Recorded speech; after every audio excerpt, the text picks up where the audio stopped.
Hi, I'm Madonna. We're going to do a little thyroid, adrenal, sort of reproductive check, and I'll just show you how the process is done. So firstly,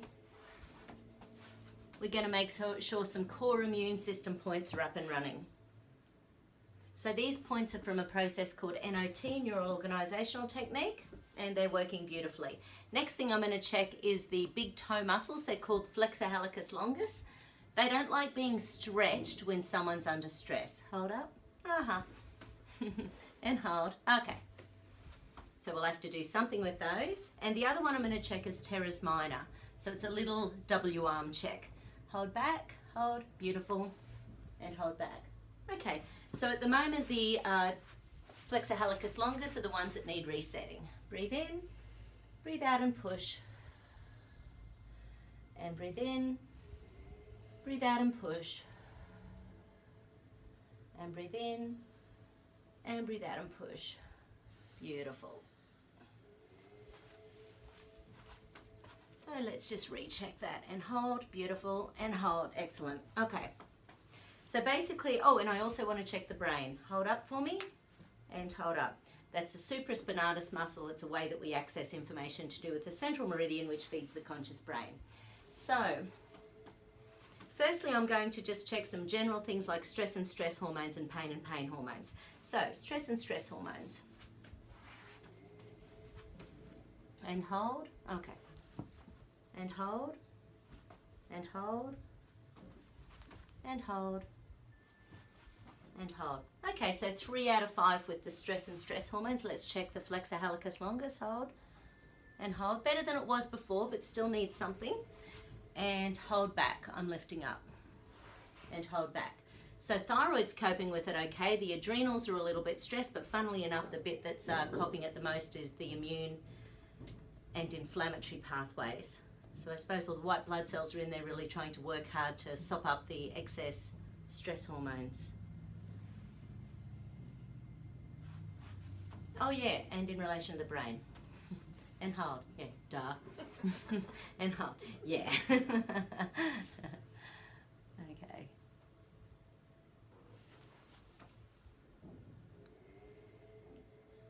Okay, stress and stress hormones. Hold. And hold, and hold, hold, and recheck these little guys, hold, and hold. Okay, so by improving the immune and central pathways, that's actually helped the flexor hallucis longus. Cool. Now let's just check in relation to pain and pain hormones.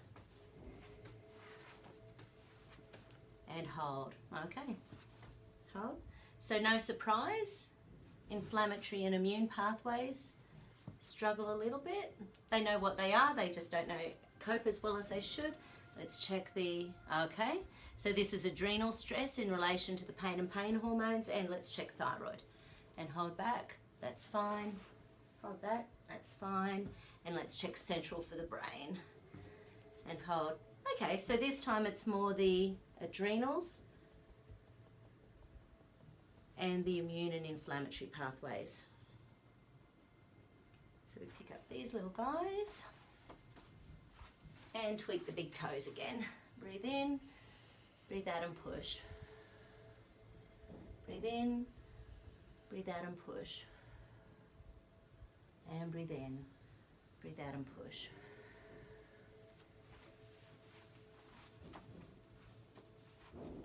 Now, because there's been a little bit of toxicity in the last few days with a little bit of painting, so let's just ask in relation to heavy metal or any toxicity issues.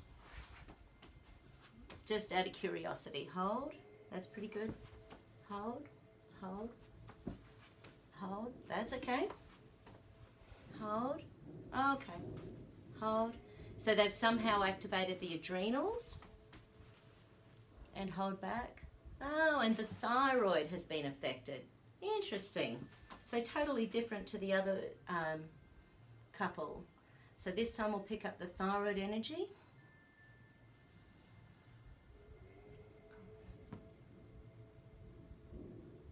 Sorry? Central nervous system. Yeah. And breathe in, breathe out and push. Breathe in, breathe out and push. Breathe in, breathe out and push. There is so much toxicity in people's lives these days, and what can end up happening is that the toxins whiz through the body, they can attach to the thyroid, become an endocrine disruptor and stop the thyroid from being able to function as well as it should. And hold back. And hold back. And hold. And hold. So now, just for fun, let's check a few of the thyroid hormones and just sort of see if any of those, since the thyroid has now shown up with toxicity. So firstly, let's ask in relation to optimal TSH. Hold. So TSH is your thyroid stimulating hormone. Hold. Most women feel best when it's between 0.5 and 1.5. Naturopathically, we like it to be under 2. I think the range in Australia is somewhere between 0.5 and 4.5 or 5, something like that. But I was having a look at the AMA website the other day, and they still don't recommend that a lot of people over 60 have anything done, even if it's above 10, up to 10. So people can be quite exhausted by the time something's done about the thyroid.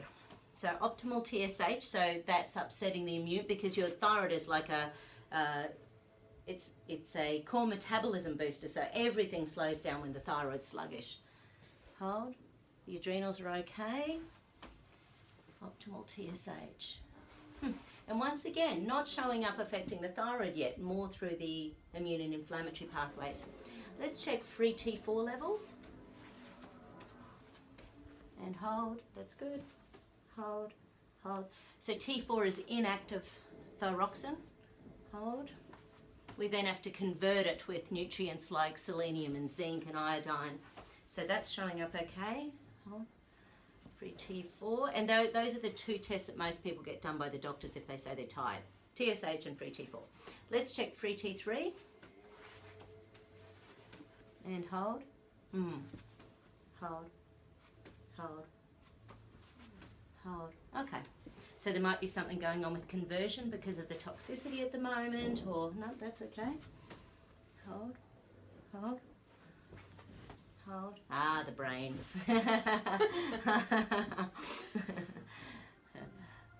So yeah, so free T4 is activated thyroxine. And it can be challenging to get your doctor to check that one. You really have to specifically ask.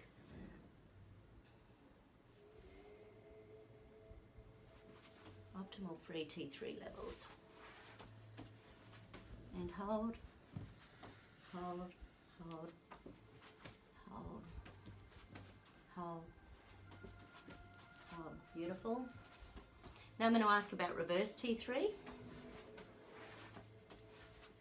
And hold, hold, hold, hold, hold. That's all beautiful. Hold back. Hold back, hold up, and hold up. Excellent. Now I'm going to ask about thyroid antibodies. And hold, hold, hold. You know, it's not bad, but there's like something there. Yeah, right. The body doesn't know what it is. So these ones are pretty much locking, but this little point above the ear is energy mismatch, which means there's something about the thyroid antibodies your body isn't recognizing. So it's hard for the immune system to do something about them if it doesn't know what it is.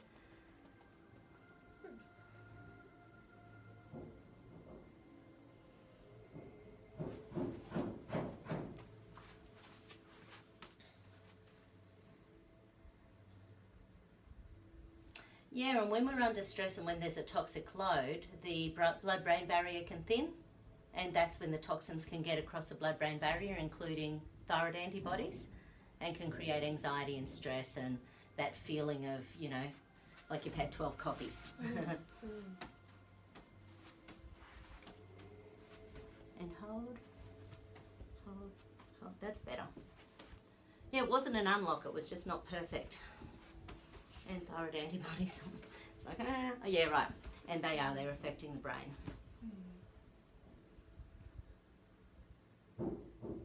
Yeah, which is always a good time to go gluten-free, dairy-free, sort it out, you know. basically paleo.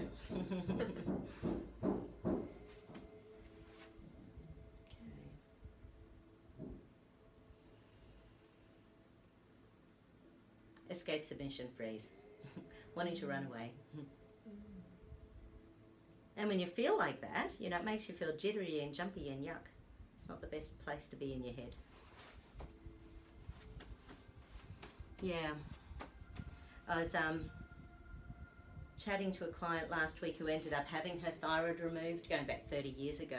But it was because she had Graves' disease and it hadn't been diagnosed yet. And she had anxiety, so of course she got given anxiety drugs, but then the heart palpitations started, so she went down the cardiovascular disease route and was put on arrhythmia drugs and things, which is all fine for individual symptoms, but then eventually they found there was a growth on the thyroid, a goiter, and so they removed it. And of course what they're doing there is deliberately creating hypothyroidism, so because it's easier to treat hypothyroidism with thyroxine than it is to treat hyperthyroidism. But she wasn't told that that was going to happen. And hold. And hold. So that's just a little bit about how the thyroid, immune and inflammatory pathways work together.